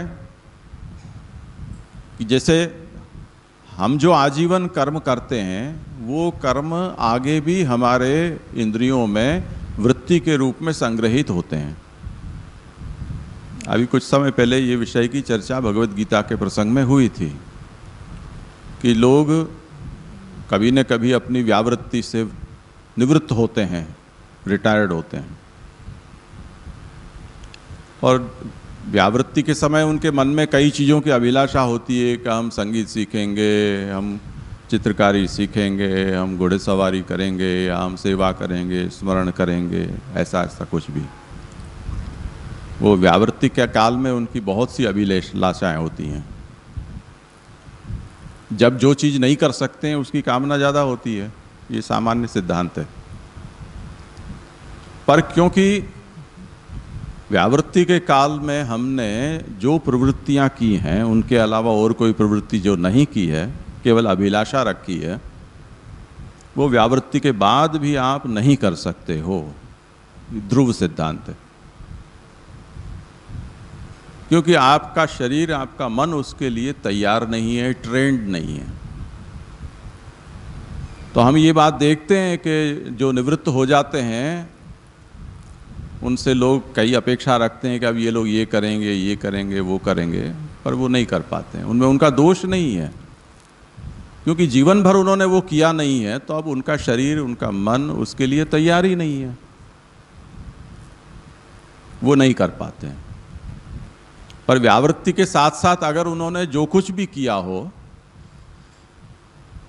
सप्ताह में एक आध बार, महीना में एक आध बार, 2 बार, निरंतर सतत थोड़ा थोड़ा भले किया है, उसे तो वो व्यावृत्ति के बाद निभा सकेंगे।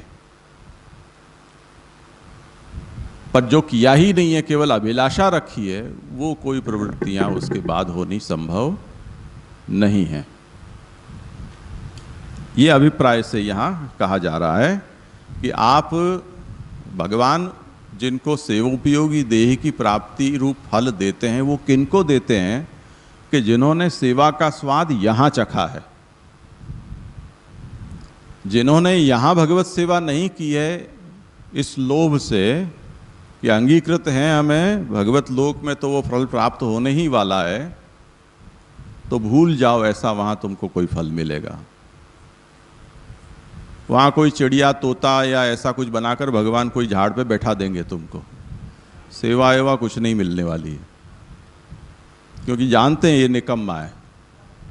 यहाँ कुछ नहीं किया, सब कुछ संपन्न था तब भी, तो अब मेरे लोक में आकर करेगा भी क्या, और मुझे गरज भी क्या है उसकी, मेरे पास कोई कमी थोड़ी है सेवक की।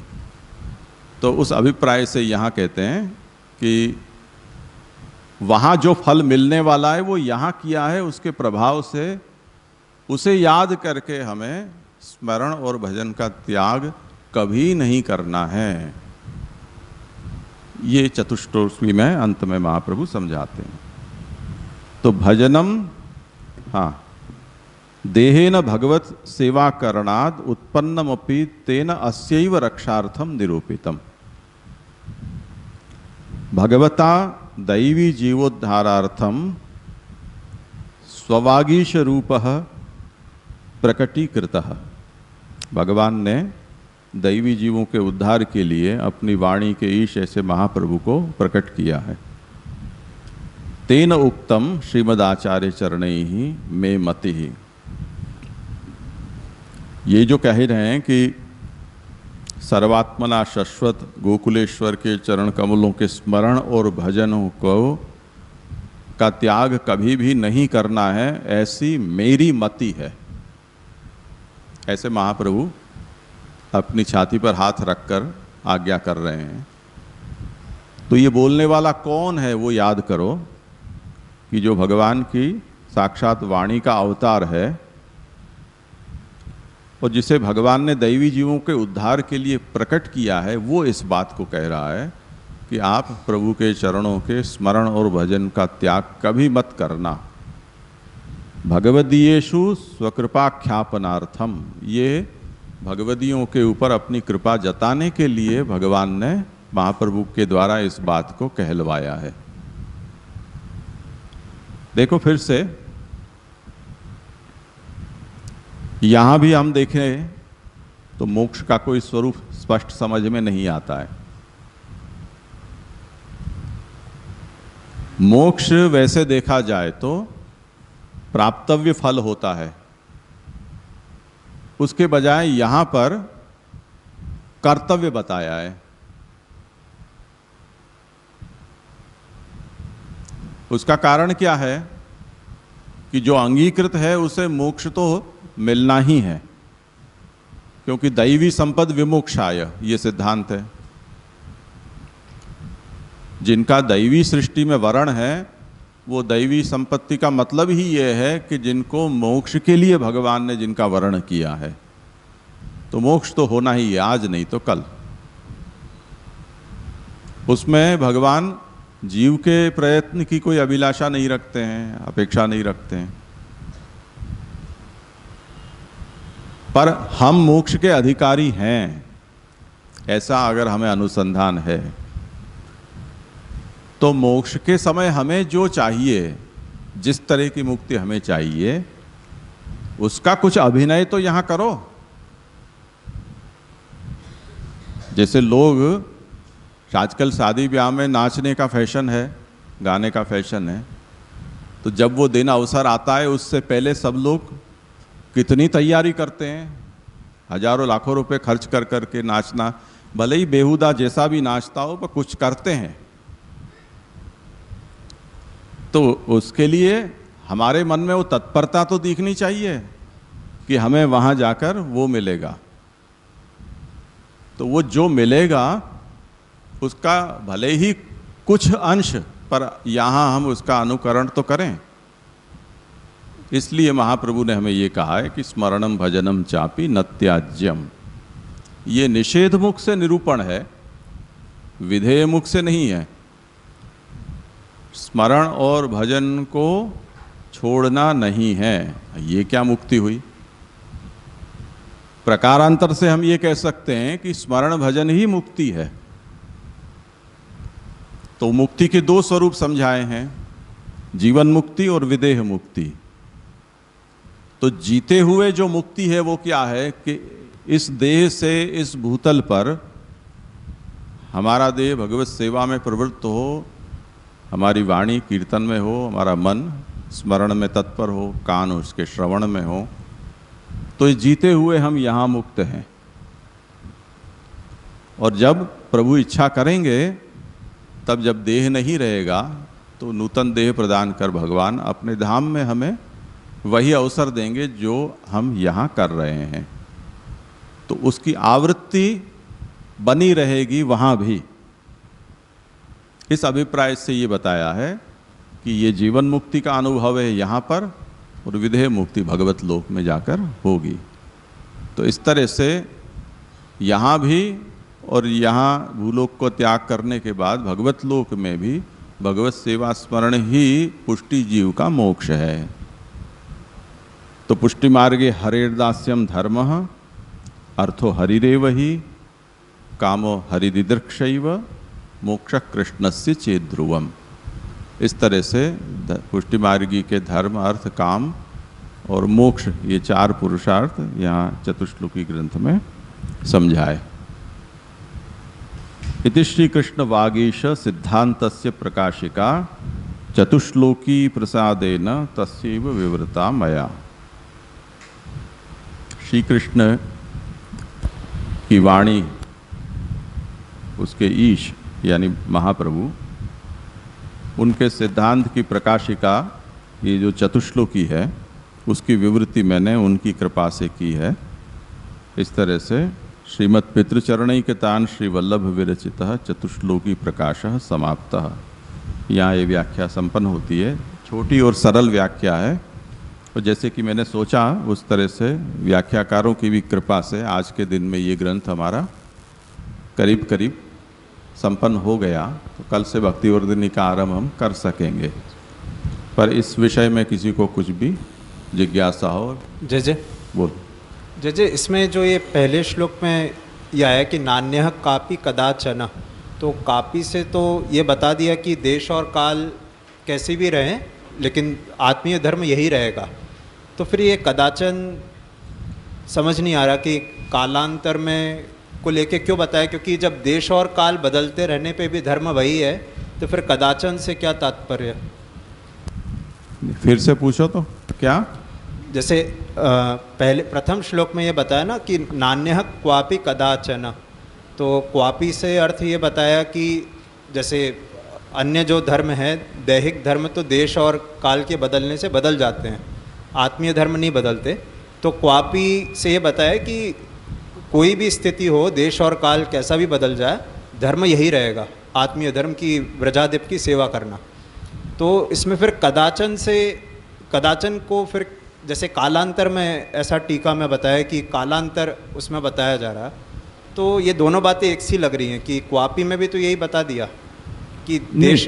क्वापी का मतलब होता है कहीं भी, और कदाचन का मतलब कभी भी। तो एक देशवाची है और एक कालवाची है।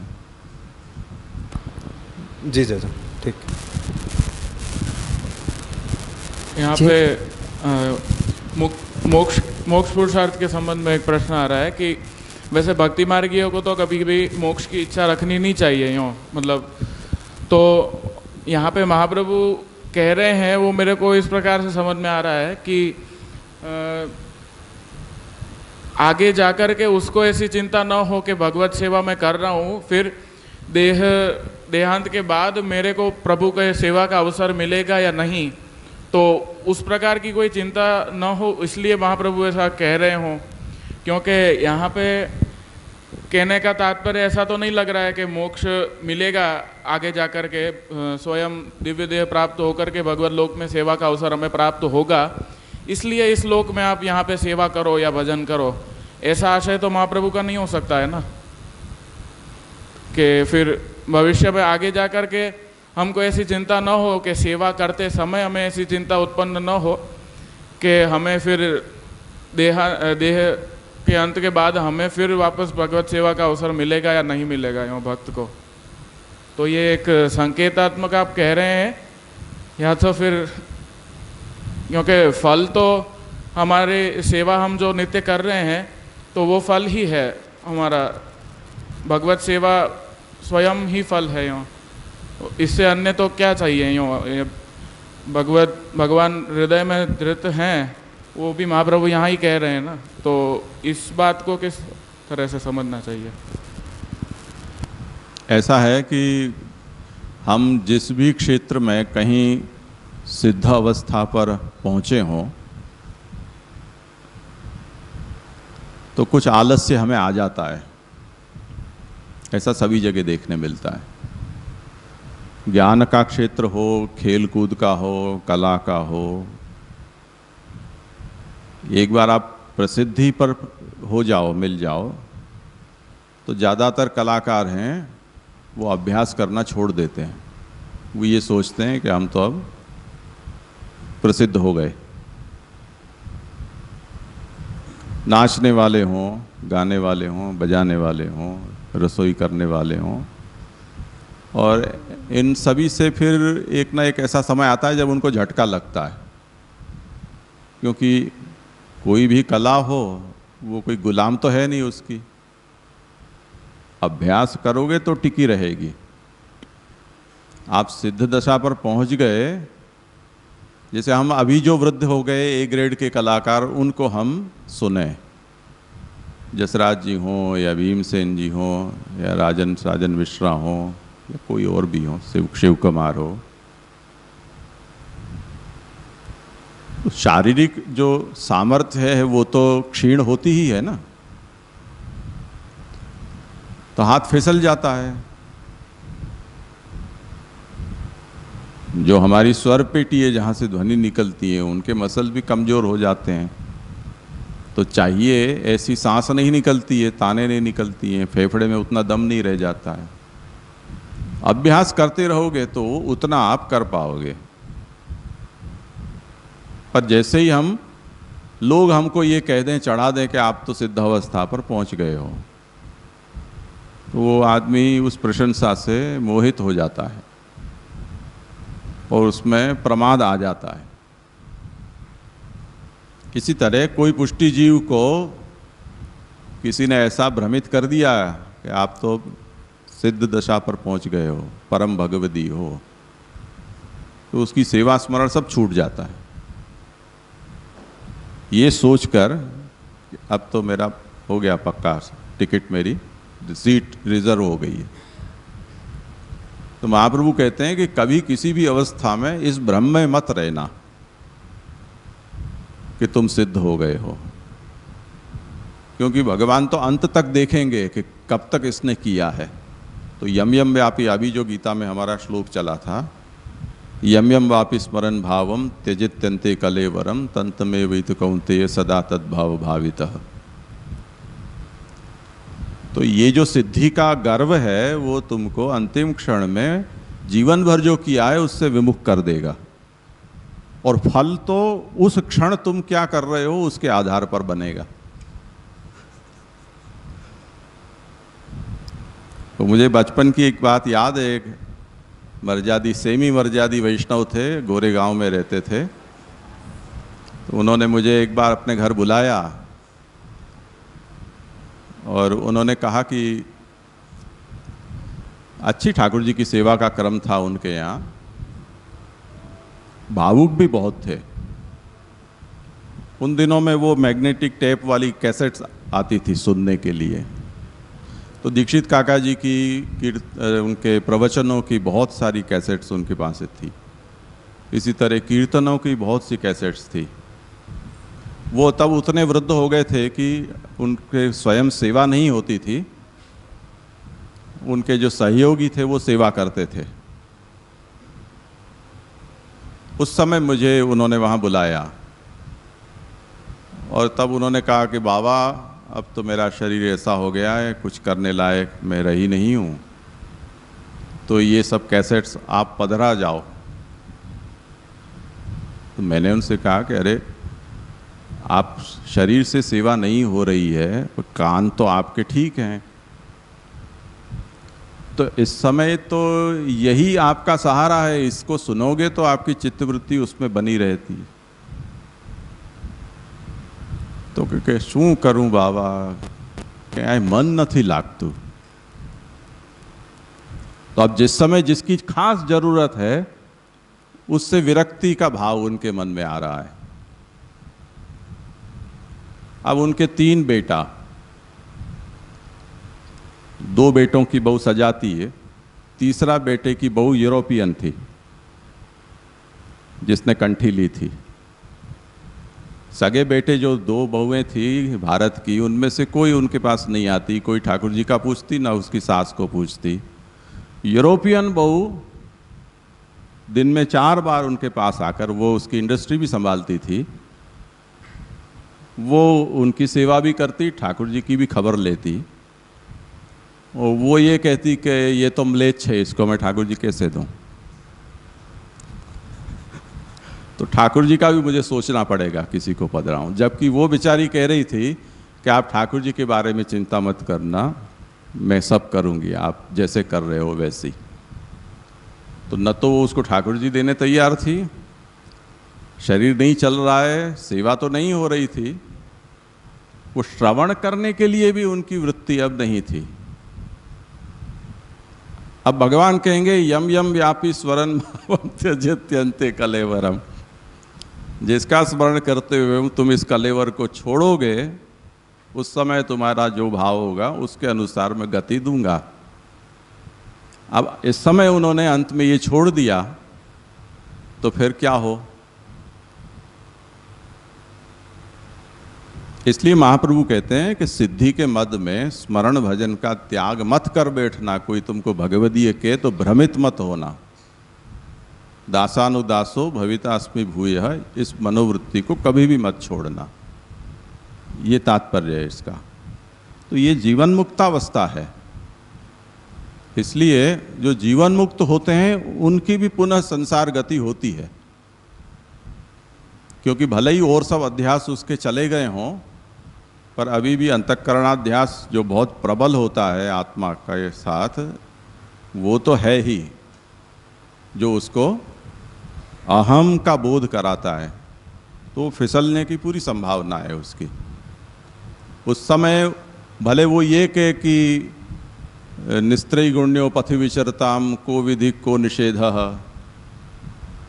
मुझे कोई विधि निषेध लागू नहीं होते हैं, ऐसे भ्रम में वो शास्त्र मर्यादा का त्याग कर दे या साधना को छोड़ दे, तब उसको उसके स्थान पर टिकाए रखने वाला दूसरा क्या है। इसलिए स्मरणम भजनम चापि न त्याज्यम, वो निषेध मुख से इसको और ज़्यादा, वैसे महाप्रभु करने के लिए कह रहे हैं, पर करते रहो ये कहेंगे तब तो फिर वही बात आ गई जो धर्म पुरुषार्थ में सर्वदा सर्वभावेन भजनीयो व्रजाधिप, वो कहा वो का वो यहाँ हो गया होता। इसलिए विधेय मुख से न कहकर इसी बात को महाप्रभु ने निषेध मुख से इसलिए कहा कि उसके ऊपर ज़्यादा भार आए, इसको तो छोड़ना ही मत।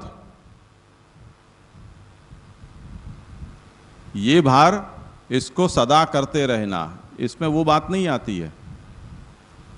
तो सिद्धावस्था में पहुंचकर भी स्मरण भजन का यदि त्याग करोगे तो अंत अवस्था में उसका अनुसंधान नहीं रहेगा, तो जीवन भर किया हुआ है वो फेल हो जाएगा।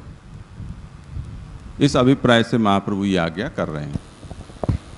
अर्थात ये अगर क्रम, वो आपकी बात समझ में आ गई, पर वो क्रम के हिसाब से अगर देखें तो साधना अवस्था के बात महाप्रभु कर रहे हैं कि साधना अवस्था में इस प्रकार का मत रख लेना हो, फिर आगे भक्तिवर्धिनी और उसमें कहते हैं कि स्वतः फिर अहंकार न इत्यादि की निवृत्ति हो जाएगी हो।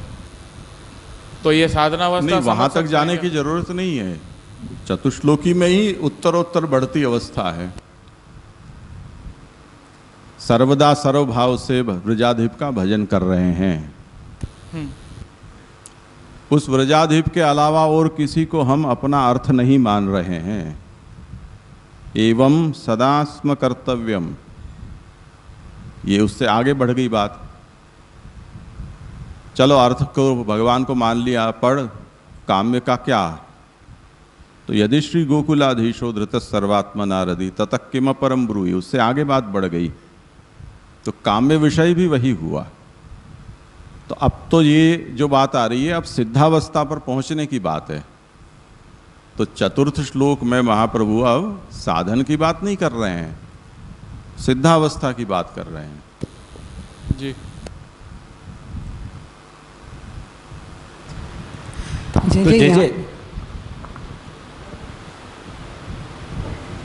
तो जय इसमें यही था कि जो मतलब उत्थानिका में मुक्ति रूपम पुरुषार्थ आया, और नीचे जो आया स्थापनांतरम मुक्ति साधनम। तो जैसे आपसे ने आज्ञा की, तो मुक्ति रूप में हम जीवन मुक्ति गिन सकते हैं और मुक्ति साधन में विदेह मुक्ति, ऐसे उल्टा हो गया। मुक्ति रूप में जीवन मुक्ति, क्योंकि मुक्ति रूप साधन जब हम कह रहे हैं कि मुक्ति मिल गई, तो ये जीवन में हमारी सेवा और कथा नहीं छूट रही, वो तो जीवन मुक्ति का फल रूप हुआ ना, वही मुक्ति हुई जीवन मुक्ति के रेफरेंस में।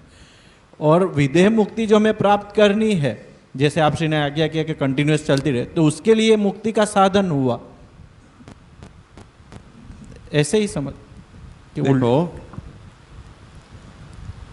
चतुर्थ श्लोक में मुक्ति रूपम पुरुषार्थम उपदिशन्ति।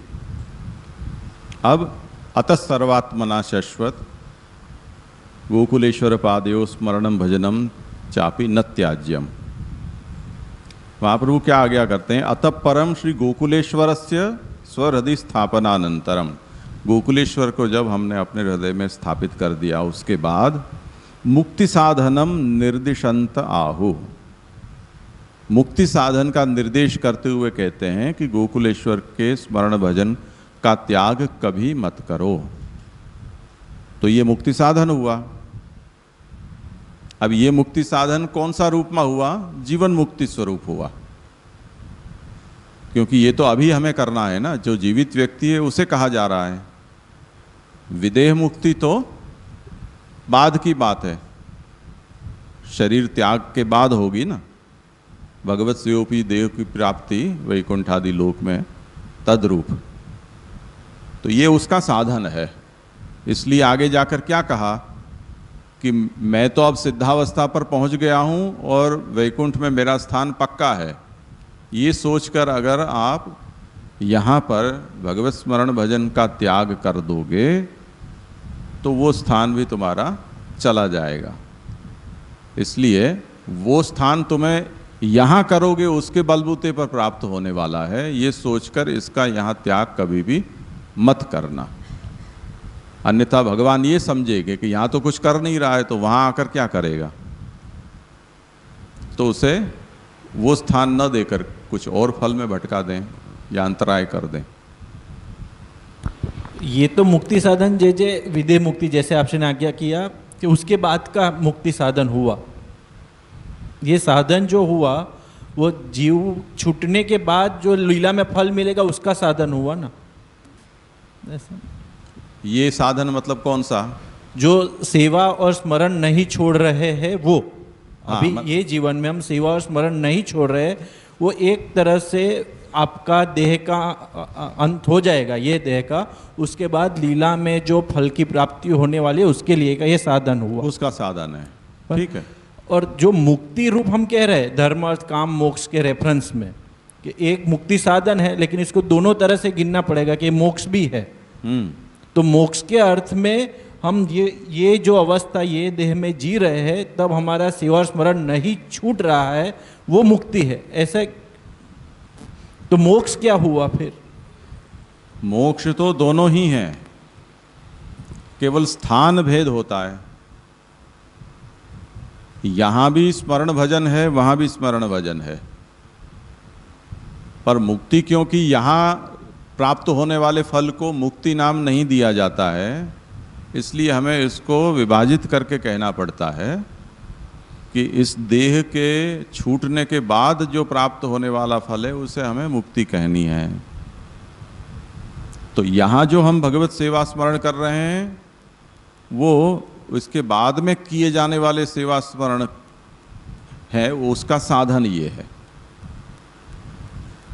पर वो साधन भी मुक्ति रूप ही है। जय जय, इसमें पहले वाले श्लोक में इस तरह से आ रहा था, पुष्टि मार्गीय धर्म से विरुद्ध पूजा मार्गीय जो धर्म है वह वैष्णवों का कार्य साधक नहीं है। इसके एग्जाम्पल दीजिए एक दो। क्या इसके एग्जाम्पल? हाँ हाँ, पुष्टि मार्गीय धर्म है क्या? पुष्टि मार्गीय धर्म से विरुद्ध पूजा मार्गीय जो धर्म है वह वैष्णवों का कार्य साधक नहीं है। कार्य साधक इसके एग्जाम्पल बताइए। सभी धर्म, जैसे नित्य कर्म जो होते हैं, नैमित्तिक कर्म होते हैं, प्रायश्चित आदि कर्म होते हैं, ये सभी धर्म वो वैष्णव के कार्य साधक नहीं हैं। हाँ, सभी। हाँ, ये तो बहुत ही, जब विचार का जो विषय है उसको बहुत ही ज़्यादा संकीर्ण किया गया है।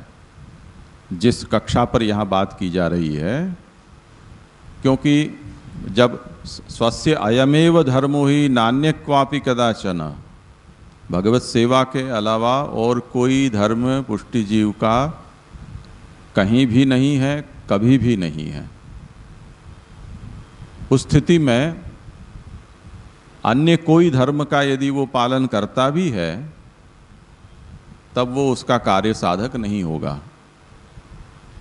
इसलिए वृत्रासुर चतुश्लोकी में इस विषय पर बात आई थी कि त्रिवर्ग विघातम करोति भगवान, भक्त के त्रिवर्ग में विघात करते हैं, उसके धर्म अर्थ और काम पुरुषार्थ में भगवान विक्षेप डालते हैं।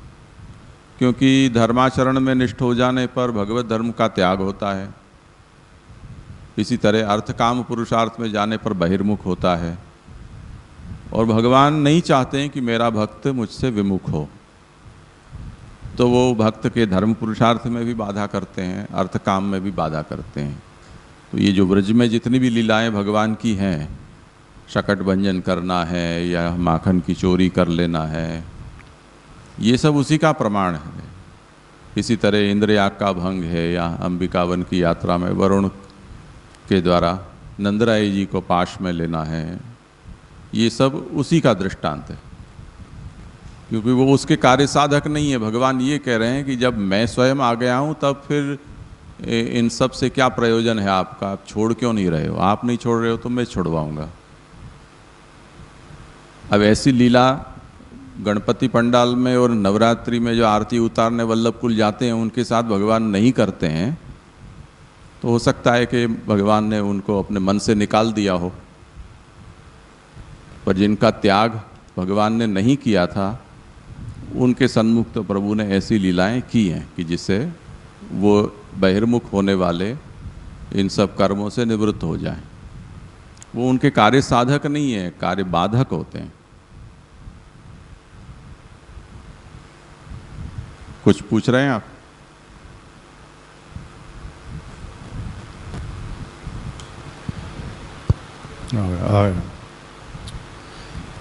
आज इसी संबंध में एक जो है शाम को मैत्री राजा बेटी साहब का जो हमारा कुछ प्रसंग चला था थोड़ा सा श्रवण निर्णय प्रकरण में, तो आप श्री ने बताया कि वेद निंदा यदि भक्त करता है, भक्त के द्वारा वेद निंदा हो जाती है तो उसको हीन योनि मिलती है, यानी उसको जो है जो फल मिलना चाहिए जिसके वो इच्छित है वो नहीं मिल पाता।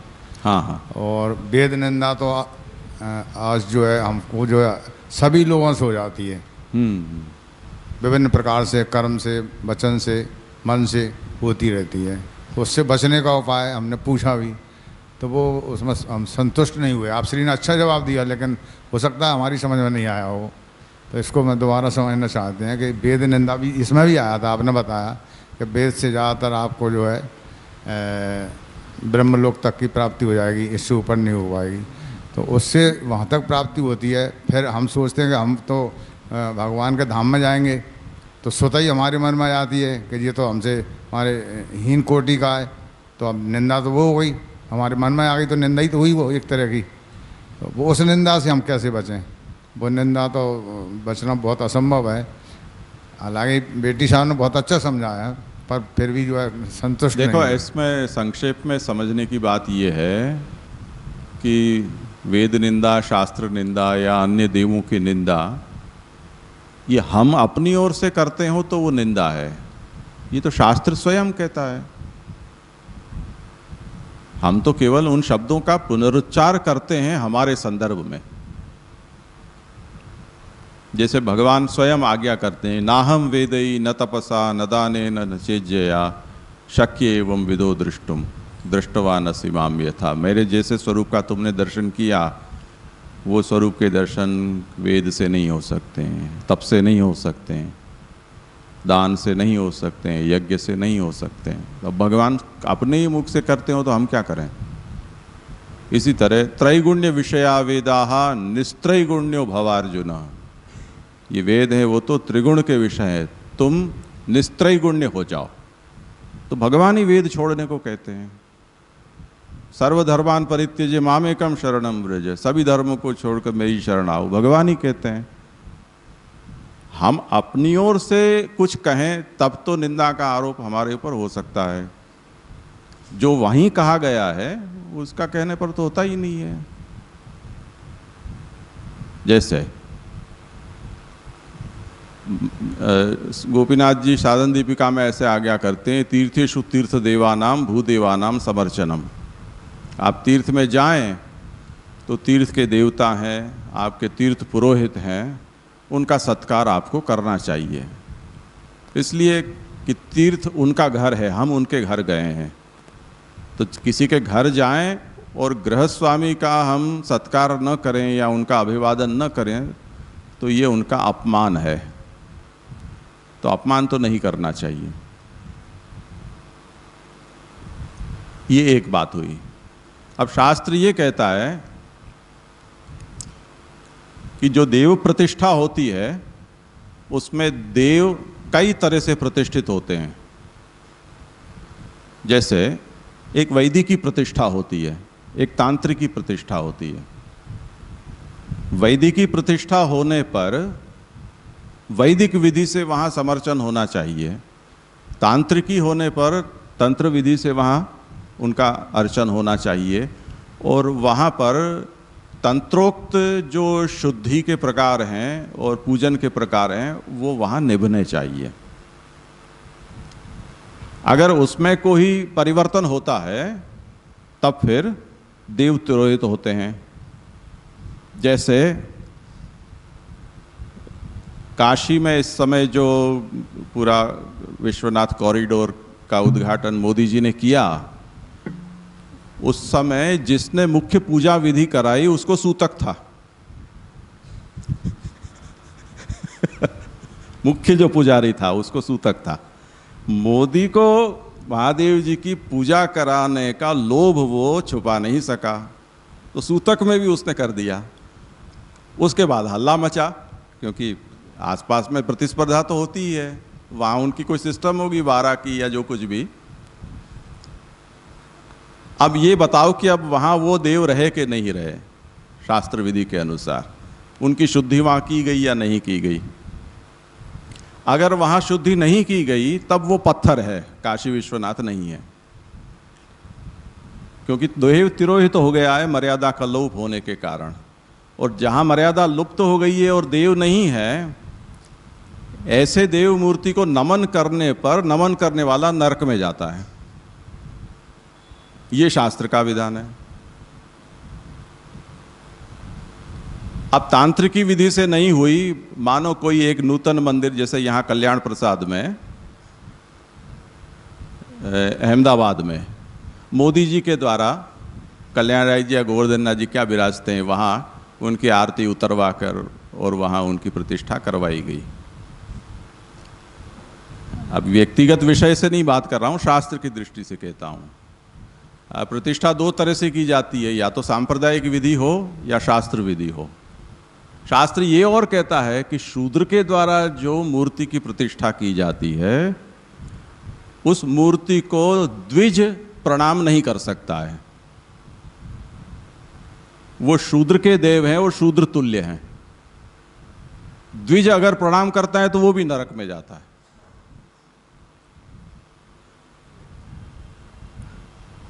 तो शूद्र द्वारा प्रतिष्ठापित जो लिंग है उसको शूद्रेतर पूज नहीं सकता है, प्रणाम भी नहीं कर सकता है। अब हमें इन दृष्टि से गोपीनाथ चरण जो आज्ञा कर रहे हैं उसे भी हमें समझना होगा कि तीर्थेषु तीर्थ देवानाम भूदेवानाम समर्चनम। आंख मीच के नहीं चलता है ये काम। आप तो ये शास्त्रीय व्यवस्था है तो शास्त्र दृष्टि से देखना चाहिए।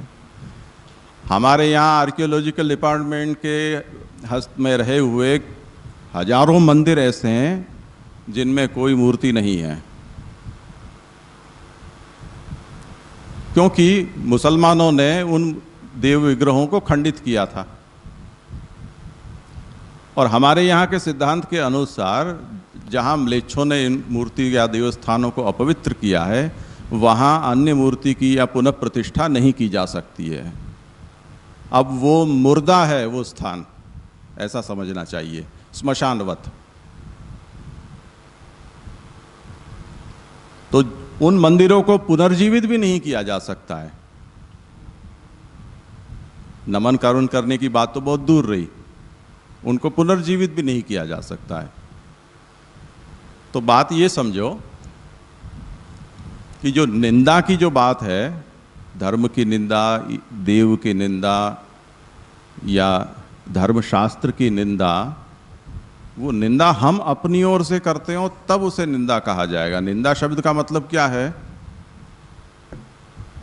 अविद्यमान दोष का आरोपण, जिसमें जो दोष नहीं है वो उसमें दोष है ऐसा आरोपण करना, उसको निंदा कहा जाता है। पर जो स्वयं दुष्ट है उसको दुष्ट कहना कोई निंदा थोड़ी है, वो तो सत्य कथन है। इसलिए जहाँ जहाँ भी ऐसी सब बात आती है, जैसे अपने यहाँ सूरदास जी आदि के पदों में तो बहुत आता है ऐसा, धोड़ पद में भी आता है, वेद पुराण के बापड़ा ऐसा जने क्या क्या बोलते हैं, ऐसा सब शब्द जिसमें उनकी निंदा करते हैं। वहाँ उनकी भक्ति की प्रौढ़ी भी है और साथ साथ में वहाँ पर उनके समर्थक शास्त्र वचन भी हैं कि जहाँ एक शास्त्र अपने से अपकृष्ट जो शास्त्र है उसकी निंदा करता है।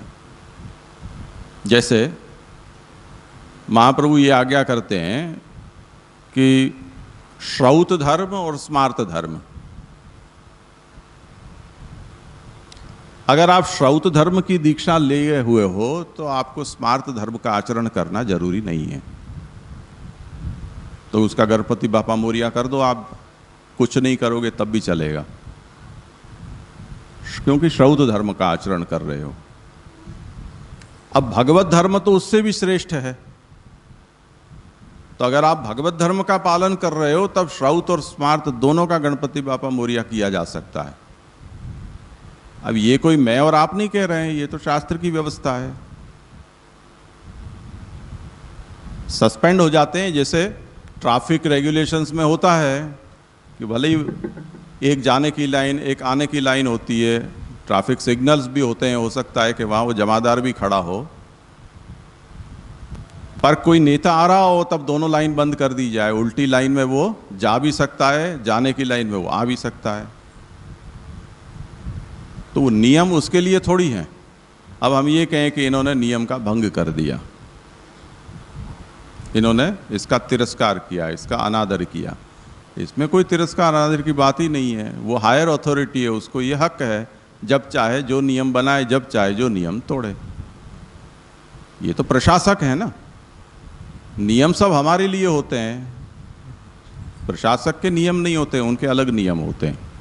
इस तरह से जो शास्त्र निंदा या देव निंदा इसकी जो बात होती है, वो निंदा अगर हम अपनी ओर से करते हैं, जो उसमें दोष नहीं है उस दोष का उसके ऊपर आरोपण करते हैं, तब वो पापजनक होती है। पर शास्त्र स्वयं जब अपनी भिन्न भिन्न कक्षाओं को लेकर और कुछ कुछ निषेध करते हैं तो अब उसमें निंदा की क्या बात है। हमें वो शास्त्र वचन पता नहीं है, इसलिए हमको ऐसा लगता है कि हमने निंदा कर दी, पर किसी ने ही नहीं है, वो तो शास्त्र के वचनों का उच्चार ही है। आया ना समझ में?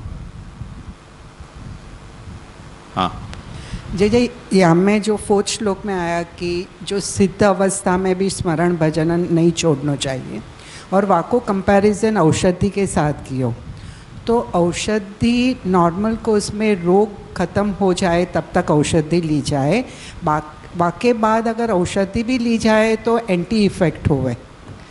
तो यहाँ औषधि जो वाके बाद ली जाने की बात है वो चरी के अर्थ में, वो चरी पालने के अर्थ में है या पेथी के अर्थ में ही है, वो समझना तो नहीं। वो सब आजकल औषधि को आप एलोपैथी की दवा के रूप में ही सोचते हो, एंटीबायोटिक और ऐसे रूप में, या एंटी एलर्जिक के रूप में।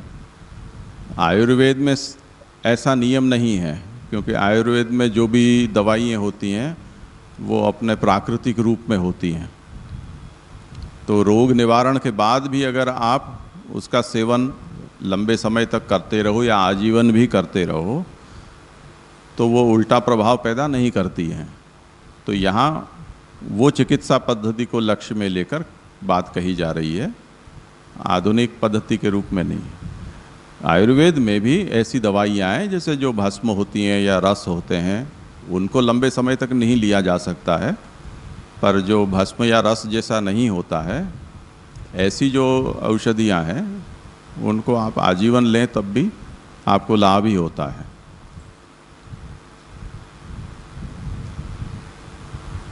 ठीक है, तो आज विषय का यहाँ विराम करें। आश्रय का पद बोल लें। दृढ़ न चरणन के रो भरोसो, दृढ़ न चरणन के रो, श्री वल्लभ नख चंद्र छटा बिन, सब जग माज अंधेरो भरोसो, दृढ़ न चरणन के रो, साधन और नहीं या कली में, जासो हो निबेरो, सूर कहा कहे द्विविध आंधरो, बिना मूल को चेरो भरोसो, दृढ़ न चरणन के रो, दृढ़ न चरणन के रो भरोसो, दृढ़ न चरणन के। वल्लभाधीश।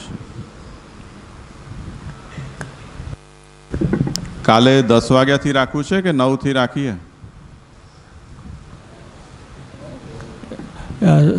9:30